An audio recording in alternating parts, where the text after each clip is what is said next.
I mentioned before we started recording, but the 2020 was my year I was like, I'm going to start like putting out resources. And that was in January when everything was still looked good for the year, right? So, yeah.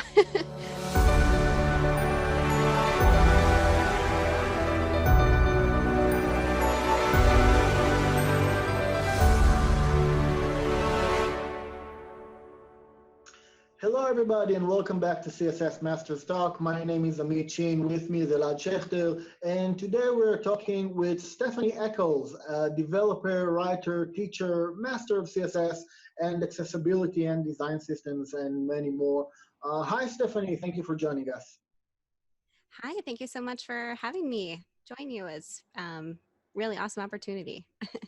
Great. We're glad to have you. So in a second, we'll talk about modern CSS and Stylestage and all the other wonderful things you do. But first, can we get to know you a bit better? Can you tell us a little bit about yourself, maybe some words about your work? Absolutely. So I have been involved, I consider my professional development as a web developer to have been over the last about 13 years. And so during that time, my career has crossed from the majority of that work being with marketing related activities, always as a developer, always doing front end. Um, my initial start into getting excited about web development was creating Flash animations around 2007, 2008. So obviously grown since then. And so now I am leading the design system development across React, Angular, and web for a large enterprise here in the Midwest in the US. Great. Let's start talking about modern CSS. You're writing a series of articles about modern CSS solutions for all CSS problems. It's a great series. I think I read at least most of them, and as I said, they're all really great. But I'd love to hear, like, in your opinion, what is modern CSS compared to an old CSS? And maybe you can tell us why you initially started writing this project. Absolutely. So um, it's interesting. I didn't know when I initially picked that name. When I initially picked that name, that was coming from a place of working in, again, this large enterprise, which I've been there for 8 years, again, in various capacities. But looking at how a lot of developers are expected to do front end, but perhaps they haven't really looked at things like CSS and semantic HTML for quite some time, or they only do it when they have to. And so I think that leads to a lot of the discourse we see like on Twitter, is CSS a programming language, and some of that negative energy. So in my experience of seeing that and maybe um, and trying to do some education within my own organization, I realized that a lot of the problems that folks encounter are very practical, everyday scenarios. And so modern CSS, that's where those tutorials come from, is like looking at practical solutions, the to stuff you're probably solving, but maybe you haven't taken a minute to realize now we can do that so much easier with so modern CSS, so things like grid, maybe some aspects of Flexbox you weren't familiar with. A lot of it has to do with layout, I have found, in terms of um, understanding the newer capabilities. It's a lot of layout properties and misconceptions on those layout models that are now available to us. So that's what you'll see a lot of. Yeah, well, it makes sense because these topics actually change a lot these past few years in CSS.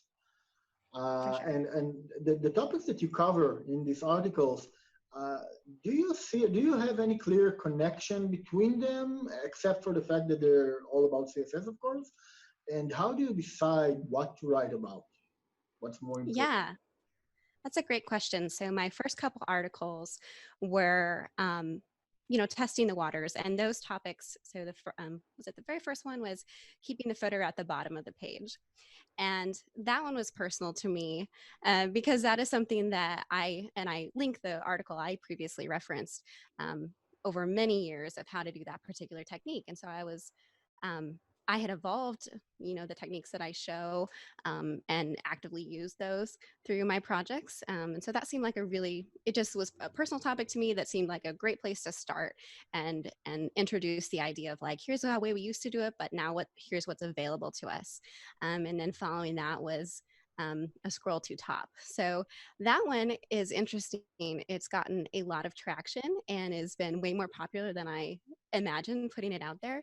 And that one was not necessarily to say you should do this, but here's properties that enable this without JavaScript. And of course, that's kind of the other key piece in a lot of these techniques. So both what do we have available in modern CSS for interactivity? Um, how can we do it accessibly? How do we make sure that's based on semantic HTML? And providing you those tools to file away when you encounter these similar scenarios. So I would say there's to your question about is there a common thread? The main thing is when I set out to write an article, now that I'm more in the swing of it and getting some feedback, um, is that the topic at hand, most of them are extendable beyond the specific example in the article. And the exception to that is right now I'm in the middle of talking about form controls. And so those are mostly one size fits all, but also even within those, um, for example, the radio and checkboxes that I've done so far talk about one of my favorite parts of CSS grid layout that's kind of unconventional and I haven't seen talked a lot about, which is using a single grid template area as a replacement for position absolute. And so still trying to interweave those topics that might spark something and make you realize you can solve something you're currently working on a little easier. Oh, that's interesting. Um, I've got a question. We said that CSS is evolving over time. Do you sometimes update old articles, or once an article is done, it's done?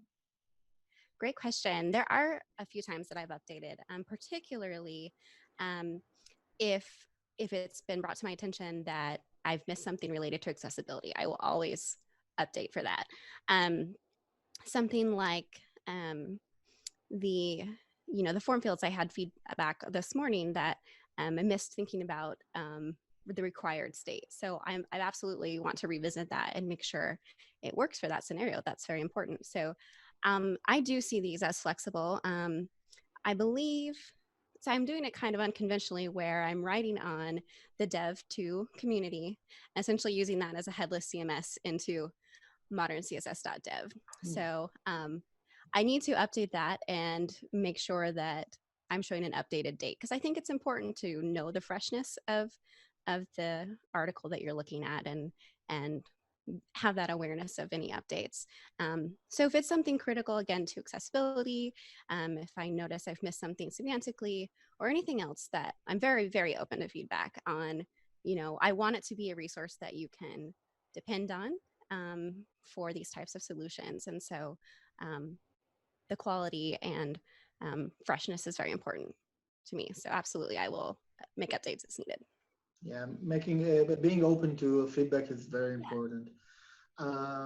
Is there one article that you think is, I'm not going to say your favorite, but you think is more important? That's a great question. And I'm scanning over them. Um, so I started writing them, when was that? I think February. So it's actually been a short time here. I'm up to 19 articles right now. Um, that's a great question. I think I would select I'd have to do a couple to answer that question. Um, the, Take your time. the ones related, yeah, the ones related to talking about grid as a layout mechanism. Um, I think those are interesting. I'm not saying that grid is the only solution, and actually, I show both true grid CSS layout, as well as Flexbox to show you the differences in those articles. Um, but it's one that was eye-opening to me when I learned those techniques for grid specifically, in terms of seeing how a framework may not always be the solution in need. And know that I say that as someone who manages the design system, right? So I'm actively creating frameworks. I'm actively writing CSS and JS. So I'm absolutely not negative towards any of those solutions, and they all have their place. For something like a blog, or with those more personal projects or one-off projects, landing pages, promoting different techniques where you can really improve the performance and the maintainability and scalability. Um, those are the articles I find most fun to write, because I'm hoping they impart, the most light bulb moments for folks that are reading them. Mhm. And really understanding those tools, even um, if you select, Bootstrap or what have you, understanding really how that layout model works so that you can break it when you need to, and flex it when you need to, is That's really important. important. Yeah. Yeah. Um, when you're writing an article, what type or what level of developers are you aiming for? Like, I mean, is it meant for juniors, seniors, anything in between? Yeah, I would say it's for everyone. And I know that's a bold statement.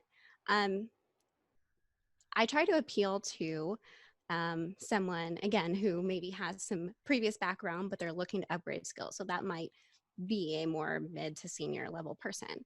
But I also try to gap fill and explain techniques so that if you are completely new to the approach, I try to interweave, links off to other sources as needed, um, or just provide the level of detail where someone who's new um, could understand what's going on for sure. So I'm definitely open to feedback as well when that hasn't quite been conveyed properly. I want beginners to be able to use the techniques, because it's interesting. I was attempting to create a course for beginners, and I had a moment where I was like, do I even talk about floats? Is that relevant? And I'm like, well, I'm not using it anymore. I don't think I've used them for years, right? So um, I think that's where the question of, is it appropriate for beginners, is that yes, because in today's world, the topics I'm discussing are the topics you um, can use in your everyday CSS layout. So Yeah, by the way, I do think flows are still relevant, especially for developers that works in big companies. Sometimes they work on legacy websites and so on that they're still working with flows. But again, it's obviously better to work with other modern solutions, as we say. yeah. Let's talk about Stylestage. I love Stylestage, as you know, and I talk about it with anyone I talk to. Oh, thank you. And I do have a lot of questions about it. But first, for those of us who haven't heard about the project or didn't really understood the concept behind it, I'd be happy if you can describe the project and say a few words about the concept in general. Absolutely. So Stylestage.dev is a modern showcase of CSS. And so the intent of the site, if you've been on the web for more than 7 or 8 years or longer, you may have heard of CSS Garden. Obviously. And and so that is a concept created by Dave Shea, and he allowed contributors to submit style sheets to restyle the base HTML of the home page. And so that was extremely transformative for the web at the time. I didn't contribute to the original version, but I definitely looked at it very frequently. So I just was, considering, as I mentioned, the how modern CSS.dev came about in terms of how do we promote these modern layout properties. And articles are great, but they typically focus on a very specific technique. Um, and so I was I threw out a poll on Twitter, just kind of test the waters. Would a concept, would it be worth reviving something similar to CSS Garden, this playground idea? And so I had enough positive feedback to try it out and put out a first version. But the idea is that similar to CSS Garden, you restyle the homepage HTML. So you're not allowed to touch the HTML. You're not allowed to inject JavaScript, but you can do anything else that CSS is capable of doing. You can add any sort of assets as long as you host those, and of course that they're appropriately licensed for reuse. And with that said, all style sheets are released under a Creative Commons license, um, but the authors retain copyright of their any graphics that they create. So it's truly meant as a learning tool. And we have over 20 submissions now, getting close to 25, I think, and more in the works. So at least according to the GitHub repository, there's some forks that aren't accounted for. So really exciting to see those roll in. That's my favorite part of the day now, is if I get a new style sheet to come in. So yeah, it's intended as a learning tool, both for folks who participate, but even more so for folks who are um, trying to learn what CSS is about, learn a particular technique. And I would say there's so much variety already present in the style sheets that we have, that there's so much to learn. I It's agree. not just, yeah, it may have seen at first glance that, oh, well, what am I going to be able to do, like typography and throw boxes around, and no, folks have been super creative with it, and really amazing layout that they've been able to accomplish, again promoting our modern CSS techniques. It really drives home what those types of properties are. We actually have a list on the homepage, and again I threw out a tweet and got some really good ideas, so that was kind of community curated as well, which was cool. So yeah, it's not something where the HTML is likely to change, but I'm looking to add um, an optional dark mode toggle for folks to have present on their page. Some folks have already included dark mode. It's just um, tied to the media query right now. And so, different opportunities like that to expand it a little bit, and again, keep it fresh, keep it with the times and what we have available. Yeah, I have to admit, I really enjoyed doing this project. I love the challenge, the fact that it made me think of problems in a different way, searching for new solutions. But Awesome. just for now, let me take the role of the devil's advocate and ask you, isn't it too hard? Like, why can't I add classes or add containers or just shift certain elements? Why can't I use JavaScript? I could easily do these things in real products. So don't you think that this project is too detached from real life? That's an excellent point. And I would say no. And the reason is that the intent of it being, um, the idea of it being specifically a CSS playground, and specifically to drive, to encourage folks to explore how does the layout technique work. And I think the detachment is a positive in this case. To your point also earlier about legacy systems. So I spent 10 years as a WordPress developer. And although I was developing themes completely from scratch, there were cases, and for most WordPress developers, there are cases where you're modifying existing themes. Um, Also, my company makes use of tools like SharePoint. So there are definitely real scenarios where you are not able to touch the HTML, right? You're not able to touch the CSS, and you might not be able to add JavaScript in a lot of those instances. So understanding deeper what CSS alone can do for you, I think, is very powerful. That was an interesting part of developing the project, especially with a short timeline that I gave myself of a week to get the first version out. And I was able to, as I shout out to Andy Bell and also Miriam Suzanne for doing some early review on it, and giving some really great initial feedback to improve the initial HTML. So the goal was to make sure it was semantic and to give you enough hooks if you needed them, but not overly loaded up with selectors. And I did not want to insert my own opinion on selectors. So there's only, I think, two different kinds of classes: a container, and then some of the key links have link dash whatever their name is. So beyond that, you're, as you would have found, very reliant on element selectors and so forth. Yeah. And that's part of my other personal mission, to encourage folks to become one with the cascade. So I think that's another positive of the detachment. Yeah, it's also important, of course. And I did learn a lot while working on my design. And in my opinion, it's a great exercise for any CSS developer, novice or professional. Uh, what do you think is the most important lesson this exercise can teach us as CSS developers? Really good question. Um, I think it's also a nice opportunity to flex skills that you might not have in your roles, such as having control over the design. You know, we think of that role as something most often exercised on your own portfolio, or maybe you're like, I'm certainly fond of CodePen. I know you guys are too.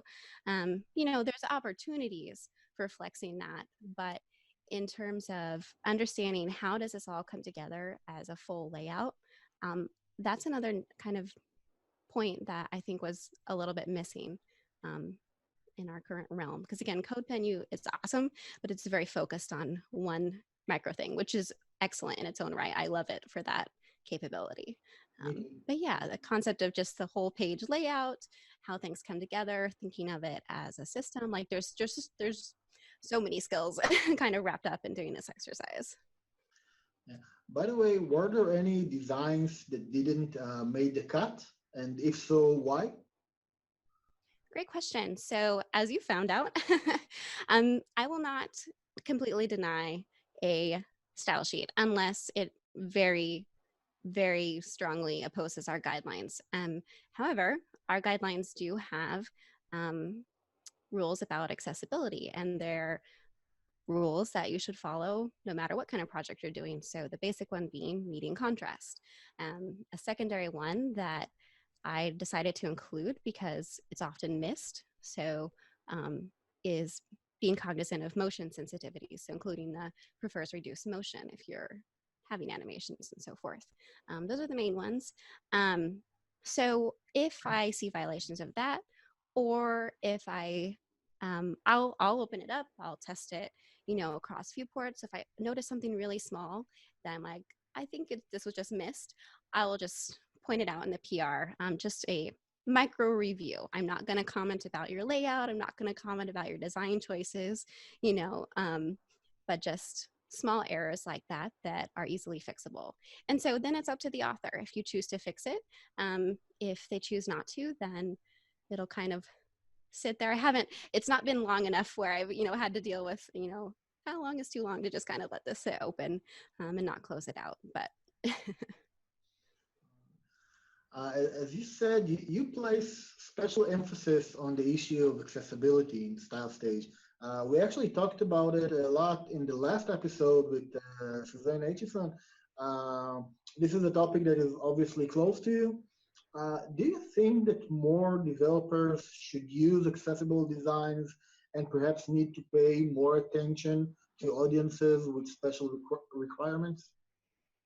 I do, and absolutely. Um, in the US, for example, and I know in many other countries, I don't know names offhand, but you know, it's becoming more of a legal requirement. There's been legal precedent set, you know, for sites that violate these things. In my own work, I'm required to because of the types of projects, some government projects and things. So there's an extra legal requirement there. And it's interesting because I think that there's a lot of instances where it's not done, not out of intentional malice or anything, but just not simply not knowing. So nudging people to at least pay attention to things like contrast, you know, where they might loosely know of it, but not really dealt with it before, I think is a positive aspect. And then things like perverse reduced motion, that's newer to me as well, mostly because I haven't done a lot of animation in my own work. So it's some of it's just exposing folks to what they need to do and, you know, encouraging them along the way. There's tons of great resources once you do start kind of having your eyes open to what it means to create accessible experiences. But I think it's important to note that it's always the right thing to do. It's always something you should strive for. So absolutely, there's not a lot of instances where there's a good reason not to. There is one thing, one more question about accessibility, and I also asked it. I also asked Suzanne about it. Is one more reason is our clients. Sadly, a lot of them don't understand the need for accessible design and don't care about accessibility uh, for several reasons. How do you suggest developers to explain the importance of accessible designs to their clients? Absolutely. And so that's when you sometimes have to whip out the legal line if that's available to you for your region and so forth. In my own work, I have certainly dealt with those types of stakeholders. Again, I started out in marketing. Um, I'll admit though, when I first started, uh, you know, even as recently as 5 or 4 years ago, I was, still actively using Bootstrap for our marketing projects. And I was stripping out the ARIA attributes because I didn't understand them. So again, I think that's more the developer understanding. But also to the point of, working with stakeholders, um, I have a lot of that throughout our clients, or especially when we're starting to um, talk to different teams about using the design system and trying to use it on legacy products, right? So especially when you're dealing with whether it's new projects or legacy projects, there's absolutely understand how there's brand toolboxes or various constraints that are kind of already in place related to design. So um, I would say if possible, for sure try to resolve the semantics part of it as much as you can. So at least you can assist users of, things like screen readers or keyboard users. That's things where the client may not even see a visual change, but you are still doing a lot of good. And that's a good place to start as a developer. And then, you can kind of work towards the design side. And a lot of it's advocating for text legibility when it comes down to it, right? So you can likely get away, for lack of a better term, with darkening a button a bit, right? A lot of these changes, when you go and look at brands, um, I'm very fond of whipping out a color picker. And a lot of times they're so close. They're so close to being in compliance. So sometimes it may not be as big of a, you know, discussion as it might seem at the onset. So I'd say get out your color picker, do some verification, and maybe it's minor enough that to someone with full vision, won't even not even notice the difference. Let's talk a bit about your courses. You are an egghead, excuse me, egghead instructor, and you have your own video series about for beginners on how to create websites. And what I love about your videos is that they're all short, like bite-sized videos, and not a 2 hour long video about something. What made you decide to go in that direction and not to do what pretty much everybody else is doing? Good question. So I actually do have a YouTube series. However, um, I mentioned before we started recording, but the 2020 was my year to. I was like, I'm gonna start like putting out resources, and that was in January when everything was still looked good for the year, right? So um, I Sure. started doing, yeah, I started with the YouTube series and I've learned a ton since then. And so those videos are longer. They're not super long, they're 7 to 15 minutes or so. They're still Um, relatively short yeah, to the norm. yeah. And that was I started with like a syllabus, so I think that's helpful to do an outline if you're doing course based stuff. I definitely can't speak to the folks that just kind of go on YouTube for longer things. That's I guess that's just I'm a succinct person typically. I feel like I'm rambling in this interview, but in It's terms okay. of in terms of writing and things like that, um, so yeah, I the outline helped keep those small. I don't really have any other revealing tips beyond that. The egghead though, that's actually their overall course style, and I really enjoyed that. Trying to even condense things more and really approach a topic. They kind of have a philosophy of thinking about it like a commit. How do one commit per video? So that really helps reframe on how you're developing the topic and discussing things. Yeah. And it's fun. It's nice then too. My one that I released this week, the other thing that's been fun for is what do you want to learn and things, so I can get some feedback and really hone in on one little topic, and it doesn't have to be tied to anything else, which has also been fun. It can just be that one thing. um, yeah. Are you planning to add more types of courses, maybe longer, maybe more syllabus or something? Yeah, I'm considering doing a course. I haven't totally narrowed down the topic, but I do want to do a more long form one as well. Um, yeah, so looking into it. Great. Elad, you've been quiet. You want to say something? Yes, I have one question, one important question that I really want to ask you. I see that you describe your job title as a design system lead development, that I very like it because it seemed to me like in the last years, it's front-end developer, full stack developer, and everything in boxes. And I don't like boxes. I'm introducing myself like a CSS HTML architecture that's doing a big project and I love it. And I want to know, what do you think about positions like, I think you're kind of a CSS developer position, and you called it in your own name that I really appreciate it. Do you think that we need places like this of a CSS specialist in all the companies that we have in 2020? Yes. That's the short Yes, I answer. do. um, I do. So particularly in it's one thing to develop a design system, right? A design system is mm, mostly just an evolution of things like Bootstrap, or it's just a formalized way to create components.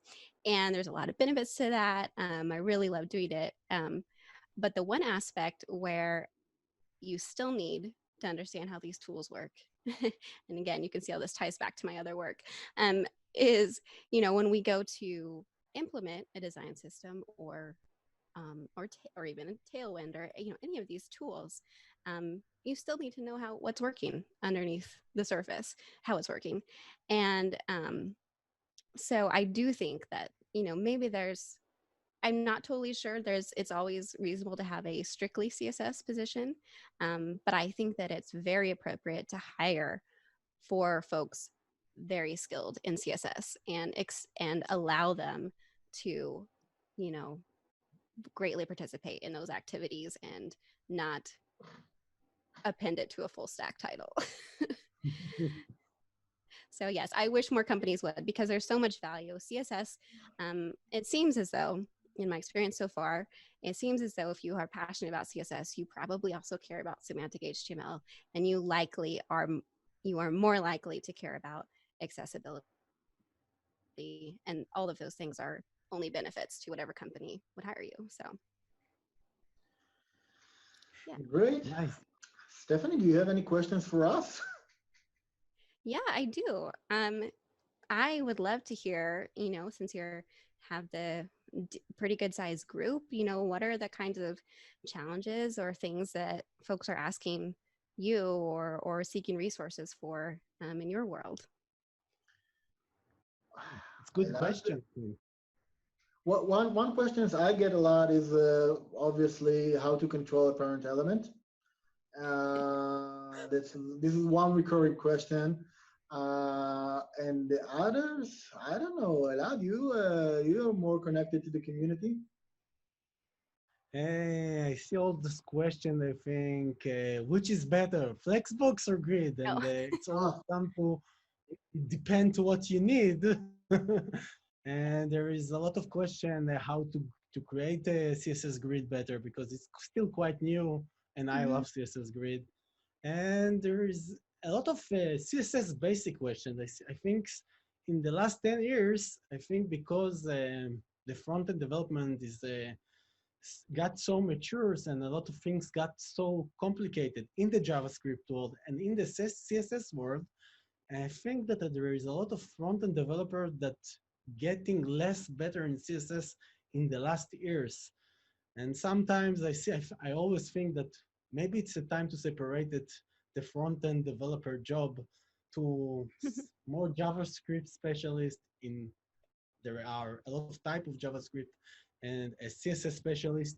And even in CSS, Amit is more expert than me a lot in 3D and animation, and I'm expert more in how to create a big CSS architecture for a huge website. And I think in 2020, the boxes of a front-end developer Mhm. job need to be separated because it's not good for 2020, I think. Mhm. And I see a lot of basic questions that are so basic sometimes that I understand that people, web developers, front-end web developers, doesn't understand enough CSS in 2020. 6 years ago, 8 years ago, front-end developers knew a lot better CSS then. Not Yeah. just CSS, by the way. I also think that it's a normal HTML, like semantic HTML. People that learn JavaScript from day one and work with frameworks like React and Angular don't really understand semantic HTML. I see this problem occurs in a lot of big companies and with a lot of great developers, JavaScript developers, that they don't really understand semantic HTML. Yeah. Yeah. And I think that's how we see I why think, that those roles aren't separated right now, unfortunately, those because those are the roles to get hired without understanding the gap between exactly what you're saying, the JavaScript side of things. There's not always a gap, obviously. I overlap reasonably well, maybe not perfectly, but reasonably well. So obviously they can coexist, but I'm a huge proponent of advocating that they are, you know, their own boxes, as you say. They're worthwhile to separate as needed. But It leads to a better outcome. I don't think that you're a good example for the for the normal JavaScript developer. I think that your level of HTML and CSS is much higher than the regular JavaScript developer. I think it's important to have transparency on that, though. I've only been doing JavaScript for about a year and a half. Well, yeah, 2 years. So it definitely depends when you pick it up. If whichever one you pick up first, it's reasonable that you'd have higher skills in, and it'd be harder to cross into the other, which again leads back to you know points for recognizing them as maybe individual skills more often than not. So but yeah, it's worthwhile to have all of them. And that's I've been thinking a lot about the question of what would I tell someone trying to get into the field or something. And that's where it becomes really hard because there's not people just hiring for CSS developers. I see Sadly. accessibility growing. Yeah, I see accessibility growing as its own thing, but it's still not there yet. We've seen over the past few weeks that actually, I think just yesterday, Twitter finally said, okay, we're hiring team members for specifically accessibility. So even these giant companies, you know, aren't aren't recognizing them as individual skill sets. So it's hard to um, promote it that way. There has to be kind of a shift across the industry to recognize the importance of those. Yeah. yeah, I totally agree. I think this is our job, all of us, to create more that a lot of other web developers in all the world understand that we need this specialist like in accessibility, like in CSS, and like in a lot other stuff. Can be animation, can be Yeah. 3D, and can create, I think, a more interesting world. Yeah. More interesting Yeah. web. Yes. Yeah, yeah. Yeah. Uh, any more questions, Stephanie? um, I guess if you had a request, any requests that you would like to see covered on my channels or in the world at large for the CSS community to give more attention to. Uh, I don't know. Uh, and I got any ideas? I don't know. I'm thinking. Yeah, I like I to don't know. solicit feedback. I'm actually working on a couple of articles right now myself about topics that I think is not covered enough. But it's gonna be out in a few decades. I don't know when I find the time to finally write them. Eli is the writer among us. He's got a lot of articles out there. Yeah. We can do a break in the last 1 month. Yeah. And now's the time for a break. So, Stephanie, I want to thank you for being with us. We had a great time. Any final words for our viewers? Oh, I would say keep finding opportunities to upgrade those CSS skills. They will be useful regardless of what your position is. Yeah, great tip. So thank you all for watching us. We'll be here next time, still talking about CSS, but with a different person. Bye-bye. Thanks. Bye. Bye.